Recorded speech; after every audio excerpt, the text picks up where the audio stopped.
Assalamualaikum warahmatullahi wabarakatuh. Pemirsa Gapai Kemuliaan yang dirahmati Allah, apa kabar Anda hari ini? Semoga Anda senantiasa sehat dan selalu berada dalam lindungan Allah Subhanahu wa taala. Amin ya robbal alamin. Alhamdulillah senang sekali hari ini saya Fayu Nizar kembali hadir menjumpai Anda dalam program kesayangan kita Gapai Kemuliaan. Selama 30 menit ke depan, insya Allah kita akan membahas masalah seputar fikih, adab, dan tauhid dalam kehidupan sehari-hari yang tidak jarang masih banyak dari kita yang belum memahaminya.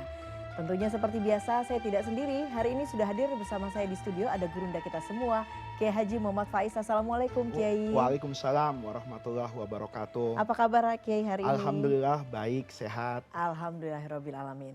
Nah pemirsa, bagi Anda yang memiliki pertanyaan, silahkan Anda bisa kirimkan pertanyaan Anda baik berupa pesan teks maupun dalam bentuk video melalui nomor WhatsApp yang tertera di layar kaca. Baiklah, bahasan kita pertama kali ini adalah terkait kasih sayang sebagai inti ajaran Islam. Nah Kiai, Islam ini kan mengajarkan umatnya untuk saling kasih sayang, Iya, begitu ya Kiai iya, ya.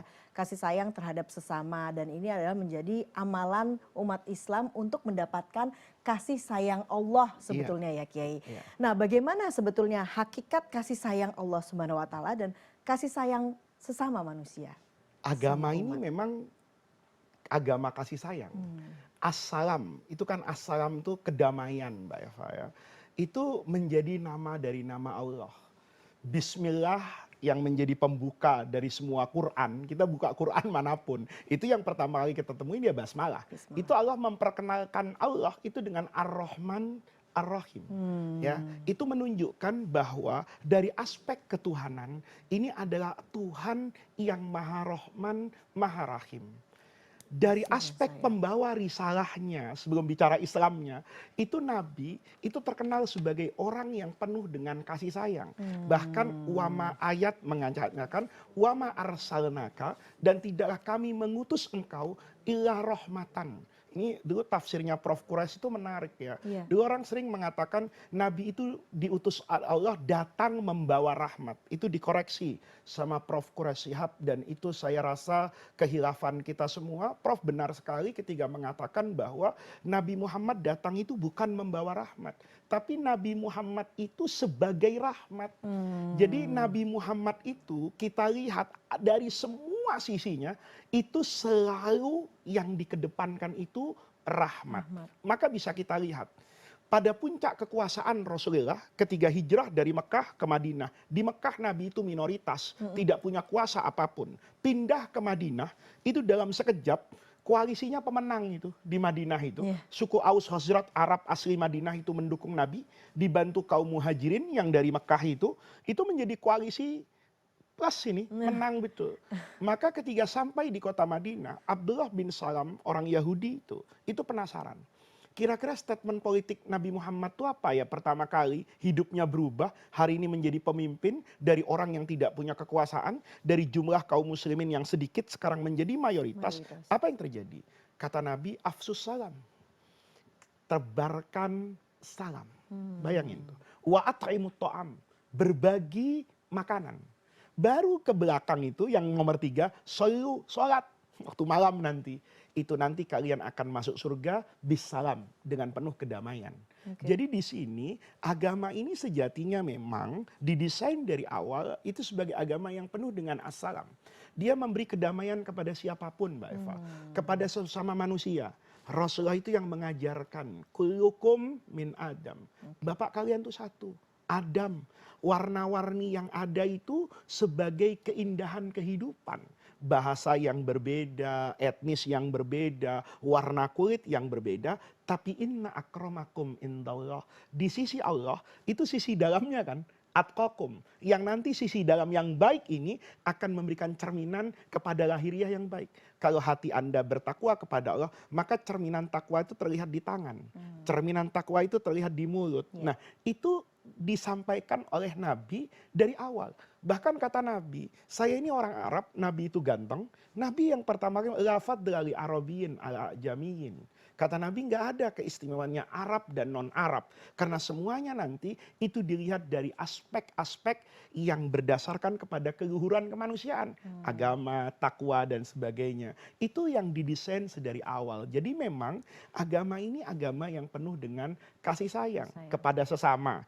Dulu Rasulullah masuk ke Madinah, ya Mbak Eva, itu bikin konstitusi namanya Sahifah. Itu ketika berdamai dengan Yahudi, itu sama dengan Pancasila. Pancasila itu kan kesepakatan, Mbak Eva. Kesepakatan anak bangsa. Pembukaan Undang-Undang Dasar 45 itu lewat Dewan Konstituante. Itu kan melibatkan semua yang dikatakan shareholder bangsa Indonesia pada masa itu. Di Madinah juga sama. Nabi bilang, kalau kita hidup damai, saya menjadi muslim yang baik dan Anda menjadi Yahudi yang baik. Itu naskah perjanjiannya bilang gini, nahnu wal yahud. Itu ummatun min dunin nas. Menjadi satu umat. Apa yang menjadi hak saya di Madinah sebagai warga negara Madinah, itu juga menjadi haknya Yahudi. Dan apa yang menjadi kewajiban saya, itu juga menjadi kewajiban Yahudi. Kalau kita hidup rukun damai dalam negara kesatuan Madinah, kalau nanti ada yang mengusik ketenangan Yahudi, maka saya wajib membela bahkan dengan kekuatan militer. Mbak Eva bisa lihat bagaimana Sayyidina Umar bin Khattab, bagaimana nanti Amr bin As di Mesir ketika waktu itu mayoritas adalah Kristen Ortodok, Koptiks ini, kata Amr bin As, kalau gereja mereka membutuhkan renovasi, maka saya sebagai kepala negara berkewajiban untuk menjaga kedamaian agama mereka. Membiarkan salib ada di leher mereka sebagai identitas keagamaan, tapi itu tidak menghilangkan kesamaan rasa bahwa kita adalah warga negara di bumi yang sama. Kita bernaung di bawah langit yang satu dan berpijak di atas bumi yang sama. Nah, ini konsep dasarnya. Oke, kedamaian dan juga kerukunan. Kerukunan gitu ya, dan Kiai, kedamaian. ya. Assalam. Nah, assalam. Nah, Kiai, kasih sayang Allah itu kan meliputi segala aspek, termasuk juga ampunan dan juga hidayah. Iya. Nah, bagaimana kemudian kita dalam kehidupan sehari-hari bisa meraih kasih sayang Allah dengan menjalin hubungan antar sesama manusia, Kiai? Iya. Kan pesan agama gitu. Irhamu man fil ardi. Tebarkan rahmat kepada semua yang ada di bumi. Ini gambarannya makhluk. Yarhamkum man fis sama. Nanti akan menurunkan rahmat dari langit itu. Allah akan menyayangi saya kalau saya bisa menyayangi sesama saya. Wallah, dulu saya belajar itu kata guru saya dalam hadis itu, wallahu fi aunil abdi. Allah itu akan selalu ada pada pertolongan kepada hambanya. Maka nal abdu, selama hamba itu fi auni akhihi, juga menolong orang lain. Jadi kalau Mbak Eva ingin dapat rezeki dari Allah, sering juga berbagi rezeki yang Mbak Eva dapatkan itu kepada orang lain. Kalau kita rajin menolong orang lain, maka Allah juga akan menolong kita. Ini sebetulnya konsep yang ingin disampaikan dalam agama kan. Bahwa kalau kamu ingin hidup tenang di dunia ini, berikan ketenangan kepada orang lain. Kalau kamu ingin kenyang hidup di dunia ini, berikan kekenyangan itu juga kepada orang lain. Kalau kamu ingin tenggorokanmu basah dengan air, maka berikanlah air itu juga kepada orang lain. Keberanian untuk berbagi, ya, ini yang dalam konsep Islam namanya at-takaful al-ijtimai. Kesetia kawanan sosial. Itu adalah kunci untuk mendapatkan rahmat Allah. Oke. Nah, Kiai, kemudian kalau kita kaitkan dengan kasus yang belakangan ini terjadi, Kiai. Iya. Ada kemudian pendakwah yang menyelipkan guyonan di saat melakukan dakwah dan kemudian itu menyakiti hati orang lain. Nah, bagaimana kemudian menyikapinya, Kiai? Tapi kita akan break dulu, kita akan lanjutkan setelah jeda berikut ini. Jangan kemana-mana, Gapai Kemuliaan akan segera kembali sesaat lagi.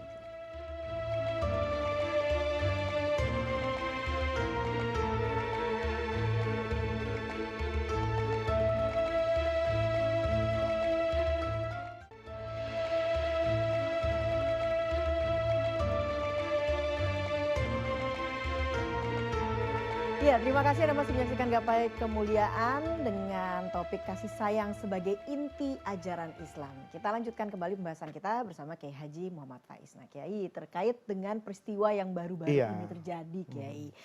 Ada seorang pendakwah yang kemudian menyelipkan guyonan yang dianggap menyakiti hati orang lain oleh banyak orang, Kiai. Nah, bagaimana kemudian kita bisa melihat hikmah dari apa yang peristiwa yang terjadi ini, Kiai? Baik itu dari sisi si pendakwah ataupun juga dari orang yang kemudian menjadi korbannya, Iya. Kiai. Dari aspek pendakwah, saya juga hidup di dunia yang sama, Mbak Eva. Memang panggung itu bisa memberi rasa yang berbeda-beda.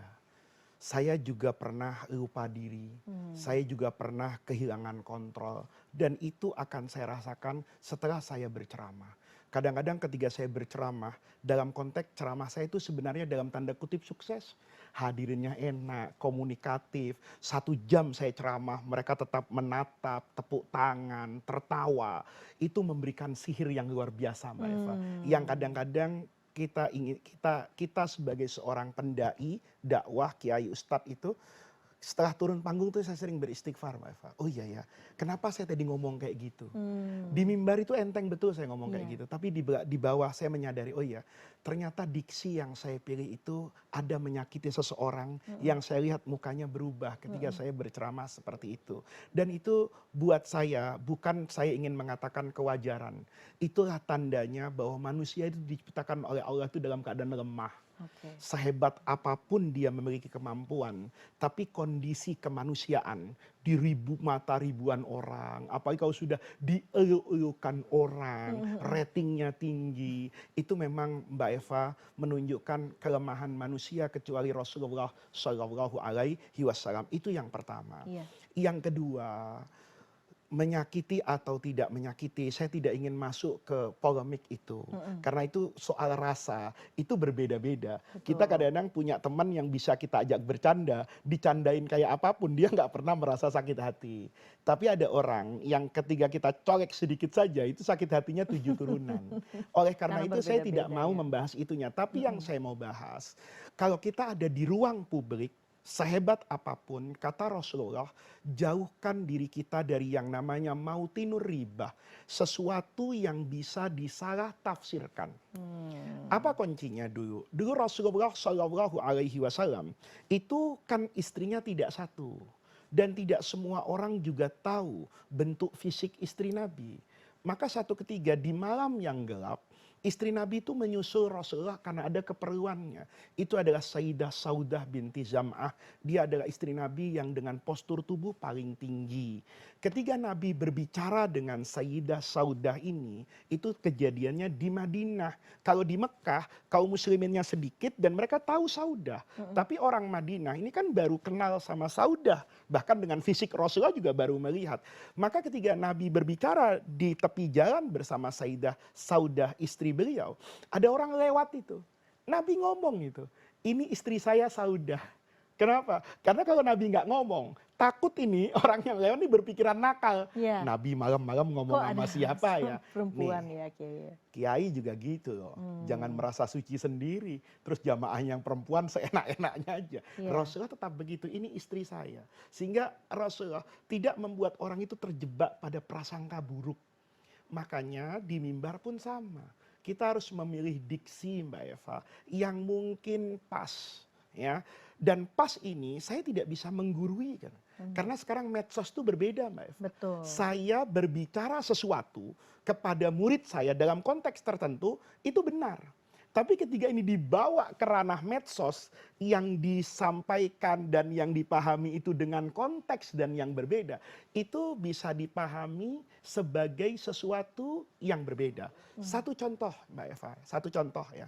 Di masa tabi'in ini, Daud bin Abi Shaleh itu dalam Mu'jam at-Tabrani itu, dalam kitab Imam Hakim dalam Mustadrak juga meriwayatkan. Marwan bin Hakam, gubernur Madinah itu, mendapati seseorang itu menangis di atas kuburan Nabi. Maka ditarik, karena pahamnya Marwan ini syirik nih, jangan-jangan nyembah kuburan. Begitu ditarik orang ini, ternyata Sayyidina Abu Ayyub al-Ansari, sahabat Nabi. Kaget Marwan. Kata Marwan, kenapa kamu menangisi kuburan?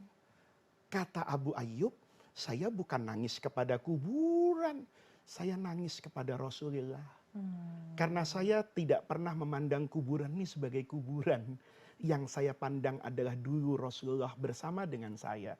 Ini kan rasa, Mbak Eva. Sama toh ketika saya nyium Hajar Aswad, Iya, kan bukan saya menyembah batu. betul. Saya sedang mengekspresikan cinta saya. Saya tawaf ke Ka'bah, Ka'bah itu batu, Ka'bah itu makhluk. Saya putari jadi yang paling afdol di Masjidil Haram. Karena itu kan ekspresi ketaatan saya kepada Allah. Nah, yang kayak begini, ini kan tetap mengandung yang namanya debatable. Mm-mm. Orang yang melihat dari aspek lahiriah belaka, kok nangis-nangis depan kuburan Iya, ya. Orang yang punya ilmu yang cukup, yang lebih bijak, yang lebih dingin, dia akan melihat, oh Abu Ayyub ini bukan nangisi batu kuburan, tapi dia mengekspresikan rasa penghormatan, rasa rindu. Kan sama Mbak Eva ya. Saya dulu waktu anak saya masih kecil-kecil, itu kalau pergi lama, ibu saya pesan betul, baju yang terakhir kalau usahakan banyak keringatnya, terus jangan dicuci. Itu terjadi Mbak Eva. Anak saya sakit panas itu. Dibawa ke dokter nggak sembuh. Tidur meluk kaos saya yang bau keringet saya. Itu adem Hmm, Mbak Eva. Itu bukan sesuatu yang syirik. iya, Alangkah sempitnya beragama kalau kemudian mengartikan seperti itu. Itu adalah ekspresi. Nah makanya ketika kita melontarkan sesuatu itu kan boleh jadi ekspresi. iya, Ya, ada ekspresi yang dipahami oleh masyarakat tertentu itu biasa, tapi dipahami secara orang lain dan norma umum itu tidak biasa. betul. Makanya ketika kita tampil di muka umum yang kita sadar eranya adalah era medsos Era sekarang, digital ya era Kiai ya. digital yang Hmm. bisa disalahpahami, maka jangan mengeluarkan sesuatu yang nanti kontraproduktif atau boleh jadi menjadi bahan perdebatan. Saya ingin menggali lebih jauh lagi para pemirsa. Saya di Gapai Kemuliaan tuh sering bilang, saya tuh lahir dari pesantren. Saya yang percaya dengan barokah guru. Gitu loh. Buat saya, diludahi orang alim itu Mbak Eva, itu cita-cita.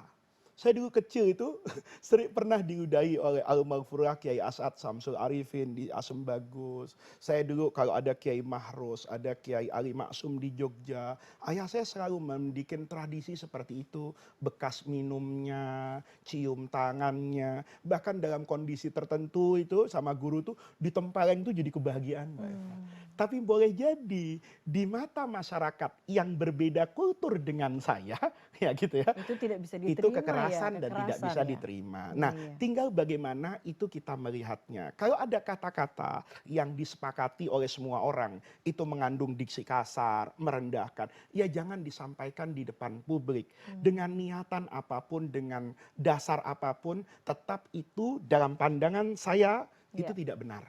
Gitu loh. Oke. Kalau mau melakukan sesuatu yang bersifat khusus, lakukanlah itu bersama masyarakat khusus dan itu tidak untuk publikasi secara umum. Oke, dan kemudian akhirnya berdampak Oh terhadap iya, iya. banyak pihak begitu Dan ya Kiai ya. bagaimanapun kan kata-kata seperti itu, ya kan tidak bisa dicontoh Mbak Eva. Iya, Kalau iya. itu dikatakan salah, kan tidak harus menggunakan diksi yang dipahami mengandung unsur merendahkan.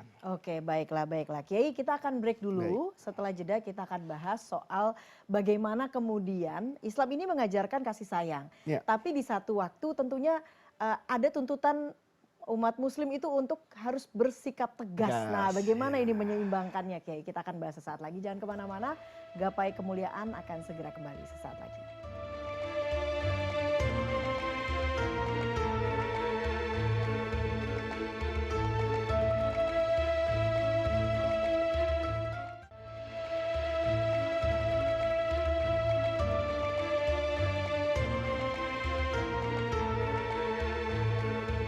Ya, terima kasih Anda masih bersama kami dalam Gapai Kemuliaan. Kali ini kita membahas kasih sayang sebagai inti ajaran Islam. Nah, Kiai, Islam itu kan sebetulnya mengajarkan kasih sayang. Iya, Namun ada di satu kondisi yang kemudian menuntut kita untuk harus bersikap tegas. iya. Nah, ini bagaimana kemudian bisa menyeimbangkan antara kasih sayang tadi, Kiai, dengan sikap tegas kita? Ya, ini harus dipahami Mbak Eva ya. Ada tegas, ada keras.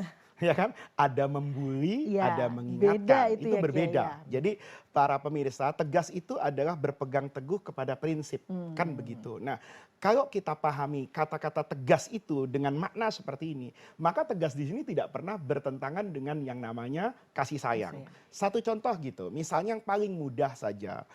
Kita menyembelih binatang loh Mbak Eva. Menyembelih itu mengeluarkan darah. Steaknya kita makan, baksonya kita makan, kan Iya. gitu. Nah, yang harus kita pahami bahwa konsep alam semesta ini, semua yang ada di alam semesta ini kan dipersiapkan untuk manusia. Maka manusia itu boleh memanfaatkan apapun yang Allah persiapkan untuk kehidupan manusia di muka bumi ini. Ketika mengkonsumsi binatang, misalnya sapi, ya, kita tahu kita semua makan daging sapi, karena itu rasanya enak. Itu dibolehkan sama agama. Tetapi itu tidak menghilangkan kewajiban saya melakukan kasih sayang kepada binatang. Mm-mm. Makanya di dalam Islam, itu cara menyembelih binatang, itu kan ada aturannya. Kata Rasulullah, idza qataltum, kalau kalian mau menyembelih binatang, fa'ahsinul qitlata. Cara menyembelihnya itu dengan cara yang baik. Oke. Cara yang baik itu apa? Rasulullah tuh ngajarkan banyak hal. Yang pertama, alat pemotongnya tuh tajam betul. Dalam waktu yang singkat itu, secara umum nyawa binatang itu hilang. Kan dia sudah kehilangan dari rasa sakitnya. Satu. Yang kedua, tidak boleh melihat proses penyembelihan yang satu dengan yang lainnya. Jadi tidak boleh. Kalau kita menyembelih sapi satu, masih ada bekas darahnya, itu sapi yang satu kita sembelih di sana. Nggak bisa. Dibersihkan. Bahkan secara aturan agama itu, baunya hilang, suasana itu hilang, baru disembelih yang satunya. Nah, Oke. ini kan bagian dari yang namanya ajaran kasih sayang. Tegas, itu tidak kemudian melampaui batas kan. Memang sapi itu diciptakan oleh Allah untuk kita makan kan. Memang ayam itu diciptakan Allah untuk kita makan, untuk kita eksploitasi. Nah, eksploitasinya itulah yang dijadikan sarana oleh manusia untuk menunjukkan kasih sayang peradaban yang dibangun oleh Islam. Misalnya, lingkungan hidup, Mbak Eva. Agama ini mengajarkan lingkungan hidup. Rasulullah itu melarang loh, membuang sesuatu yang bisa mengakibatkan penyakit pada air yang tidak mengalir. Misalnya, ketika orang itu ada di luar rumah, tidak punya MCK, maka kata Rasulullah, kamu saya larang betul loh untuk pipis di air yang tidak mengalir. Karena kubangan itu ketika tidak mengalir, itu menjadi sarang penyakit. Penyakit. Itu berarti Rasulullah kan punya kepedulian loh, terkait dengan yang namanya lingkungan hidup. Bahkan pesan Nabi kepada dunia ini, kepada bumi, Nabi itu pernah bersabda begini Mbak Eva, dalam Sahih Bukhari itu, saya itu dikasih sama Allah keistimewaan yang tidak Allah berikan kepada Nabi sebelum saya. Di antara keistimewaan itu waju'ilat liyal ardu masajida. Yang namanya bumi ini, kata Nabi, itu dijadikan oleh Allah sah buat saya dan pengikut saya untuk sujud kepada Allah. Makanya kita orang Islam, sholat itu kan nggak harus di masjid Mbak Eva. Iya. Kita kalau lagi berjalan tidak mendapatkan sarana ibadah, kita bisa menepikan kendaraan kita di tanah manapun, kita menghadap kiblat, kita sholat. Iya. Nah, itu kan mengandung inspirasi. Kalau dunia ini semua tanahnya boleh digunakan untuk sholat, maka jaga kan kebersihan itu. Masa kita akan sholat di tempat yang kotor? Seakan-akan hadis Nabi itu mengatakan, perlakukanlah dunia ini seperti kamu memperlakukan masjid. Masjid dijaga kebersihannya, maka tanah juga dijaga, kampung, lingkungan. Nah, ini yang kita katakan kasih sayang Islam itu kepada semuanya. Yang terakhir Mbak Eva ingin saya katakan, kalau ada yang dipahami seperti tegas. Tegas ini kan juga mengandung kasih sayang. Dokter sama pasien tegas loh. Ya Oke. kadang-kadang di rumah sakit tuh, saya pernah jaga ayah saya, pernah jaga kakak saya sakit. Ya kakak saya dulu kalau sakit itu kalau sudah agak enakan itu minta nasi padang Mbak Eva. Ya saya waktu itu ya kalau waktu mungkin 20 tahun yang lalu kan ngerasa kasihan sama kakak ya makan begitu terus di rumah sakit. Ya saya beli nasi padang. Itu karena rasa apa? Sayang. Iya. Tapi sayang yang salah. Begitu kakak saya makan nasi padang, sorenya kan cek lab lagi tuh atau besoknya. Kata dokter, loh kemarin udah bagus nih, kok sekarang gini lagi. Nah, saya dalam hati, ini kayaknya gara-gara tunjang kemarin. Ini gara-gara otak kemarin. Mungkin kadar kolesterolnya jadi tinggi. Itu kan kasih sayang yang salah. Ketika saya bilang sama kakak, makan ini. Bubur ini nggak ada rasanya. Sayur ini nggak ada rasanya. Tapi di sini justru kasih sayang saya mengatakan, makan ini untuk kesembuhan. Oke. Saya dulu yang masih suka diobati secara tradisional oleh ibu saya, oleh nenek itu dulu kalau nggak suka makan tuh dicekokin sama Mbak Eva. Mhm. Itu pahitnya luar biasa. Mmm. Tapi ketika kita pahami ketika besar, oh iya ya, pahit itu untuk kebaikan saya. Oke. Minum obat yang tidak nyaman itu untuk kebaikan saya. Disuntik itu sakit. Operasi itu membeledah. Ada risiko di sana. Tetapi itu dilakukan karena kasih sayang kan. Nah, kita harus memahami kasih sayang itu selalu dalam konteks seperti ini.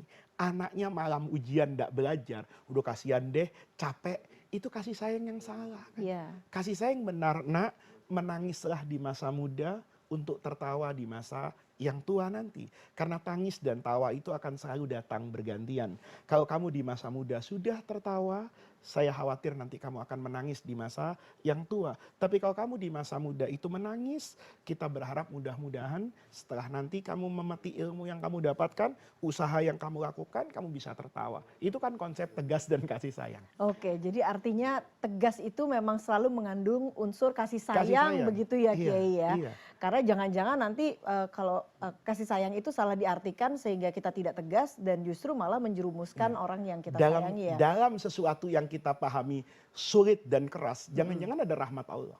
Contoh nih, Mmm. kita naik pesawat, kalau udaranya cerah, itu yang ditonton aneh-aneh Mbak Eva. Tapi begitu turbulensinya gede, itu langsung tuh istighfar itu. Astagfirullah. Saya lihat, Nah. ya Allah, TV-nya mulai Iya. dimatikan. Kadang-kadang headsetnya ditaruh. Tiba-tiba, ini bukan penerbangan biasa. Penerbangan umroh. Mhm. Hatinya labbaik Allahumma labbaik, di pesawat tuh nonton sinetron tertawa. Ya. Nanti begitu sudah mau masuk atas Sri Lanka atau India, itu semua kewajiban pesawat tuh mengalami turbulensi yang lumayan goyang. Kadang Mhm. sampai gelas itu berbunyi. Saya ngelihat itu, ya kanan kiri tuh mulai itu Mbak Eva tuh mematikan TV-nya, mulai ambil tasbihnya, mulai zikir. Sejatinya turbulensi yang Allah berikan di atas pesawat itu kan mengingatkan jamaah umroh. Iya. Nonton sinetronnya di rumah aja nanti. Sekarang mau ke tanah suci ya labbaik Allahumma labbaik Labbaik. misalnya. Mmm. Kadang-kadang kita butuh Mbak Eva ketika hidup ini terasa baik-baik saja, kemudian lupa, tahu-tahu anak dikasih sakit.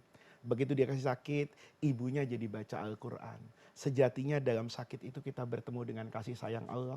Dan sejatinya dalam kemewahan hidup itu jangan-jangan kita dijauhkan dari kasih sayang Allah. Oke, jadi marilah kita bersama-sama melihat kasih sayang Allah dan juga kasih sayang sama itu secara benar begitu ya Iya, Kiai ya. jadi parameternya Heeh. kapan itu dinamai kasih sayang? Kalau kita semakin menambah pahala dan kedekatan kepada Allah. Kapan itu dikatakan musibah dan azab? Ketika apa yang kita miliki itu tidak menambah kedekatan kita kepada Allah.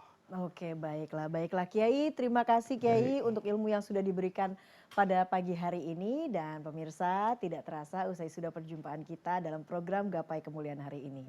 Semoga kajian hari ini tentunya membawa manfaat, kebaikan dan Allah Azza wa Jalla senantiasa mudahkan kita untuk menuntut ilmu agama. Amin ya robbal alamin. Terima kasih atas perhatian Anda. Saya Eva Yunizar dan Kiai Haji Muhammad Faiz undur diri. Insya Allah jumpa lagi pada episode yang akan datang. Wabillahi taufik wal hidayah. Wassalamualaikum warahmatullahi wabarakatuh.